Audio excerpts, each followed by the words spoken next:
Mancherial boys high school సెంటర్లో 10వ తరగతి పరీక్షలో గందరగోళం ఏర్పడింది. ఇవాళ జరగవలసిన ఫస్ట్ లాంగ్వేజ్ పేపర్కు బదులు సెకండ్ లాంగ్వేజ్ పేపర్ను పంపించారు విద్యాశాఖ అధికారులు. దీన్ని గమనించకుండా పరీక్ష నిర్వహించారు సెంటర్ నిర్వాహకులు. దాదాపు గంట సమయమయ్యాక పేపర్ మారిందని గుర్తించారు. 240 మందితో మళ్లీ ఫస్ట్ లాంగ్వేజ్ పరీక్ష నిర్వహించారు.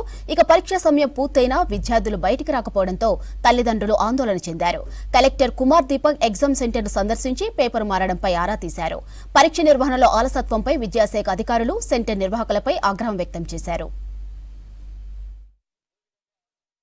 ఈరోజు 10వ తరగతి పరీక్షలు స్టార్ట్ అయినాయి.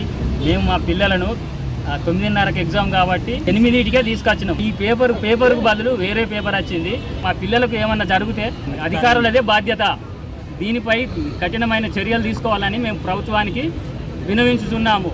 పక్కనే డిఓ ఆఫీస్ ఉన్నది, కలెక్టర్లు ఉన్నారు, అందరున్నారు. దీని మీద ఈ అధికారులపై చర్యలు తీసుకోవాలని కోరుచుంటాను. మా పిల్లలకి ఏమైనా జరిగిందనుకో ఎవరి బాధ్యత వహించాలి అధికారులు.